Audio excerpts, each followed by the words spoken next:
on the other side of the Republican Party here, we've seen a pretty intense, personal, somewhat nasty race going on. On the DFL side, we have not seen that. It's been these candidates. I get the feeling, at least outwardly, that they like each other. Do you think it's going to be hard for everybody to get behind one after the endorsement here? I don't think it's going to be hard to get behind one candidate, and I think all these candidates do like each other. I just want to say, I think that as DFLers, we're united by what we care about. We're united by our belief that all kids should have a good education. Everybody should be able to go to the doctor. Every senior citizen who's worked their whole life and given up so much for the rest of us ought to be able to retire in dignity. We believe these things, and so you're not going to see a lot of hate and poison coming out of our party, because that's not what we're about. That's not our glue. Now, my dad's Republican, so I'm not trying to say this is true of all Republicans, but I will say that the group in there now, these folks in there now, it seemed like they don't have any ideas at all. They're united by attacking immigrants, or taking away women's rights, or saying that people are, not true Americans. This is sort of the way that they sort of operate, by pushing people to the side, by alienating people, and so I'm not surprised that Tom Emmer and Marty Seifert are trying to chop each other's heads off. That's their style. That's the way they act. That's what they do. They're just doing what's natural to them. I want to ask you, because I know your time is valuable, but I want to ask you just about some congressional issues that we're facing. My two pet peeves, or at least my two interests right now, we have a Supreme Court ruling that says that corporations are people, and we also have financial reform that Barack Obama is trying to push through Congress. Right. I know you have a vested interest in seeing passed. What's going to happen with both those? Well, on the issue of this Supreme Court decision, Citizens United versus the Federal Election Commission, there are a number of things being pursued right now. One are some legislative measures. One particular idea that I'm supporting is to say that if a corporation is a person, how does the corporate person speak? Through the shareholders. So if a corporation wants to get involved in politics, they're going to have a vote of their shareholders, and if they don't, then the corporate person can't speak. It can't be that the corporate person is going to be speaking through just some a CEO who has a particular political idea. They have to vote. That's a viable idea. There are many others. I think I'm also supporting an idea by Donna Edwards of Maryland, who thinks we need a constitutional amendment. I think it's appropriate.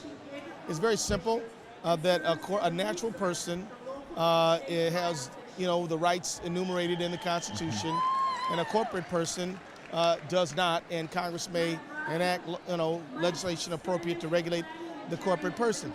And there are other versions, but this piece of Supreme Court decision-making is very dangerous to democracy.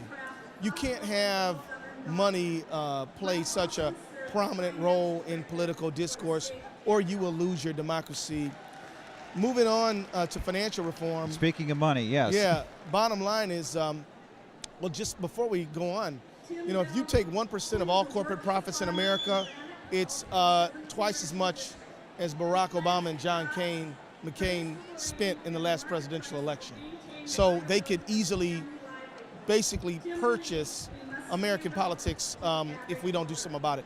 Now, moving on to financial reform, it's very important that Americans and Minnesotans understand how critical it is that we pass a financial reform bill. This is as important as health care reform. This is about, can you buy a house? Can you get a credit card? Can you get your students through college? Can you meet certain basic household expenses? Can businesses make a payroll? I mean, it's vitally important to everything, whether it's jobs, whether it's schools or home purchasing or whatever it is. So we've got to focus on this. That's why I've had a number of community hearings on this issue. I will continue to do so. We're going to have some town halls. But here's a few things to check out for. One, got to have consumer reform. It should be independent from the Federal Reserve, and it should be working not for anything other than the consumer.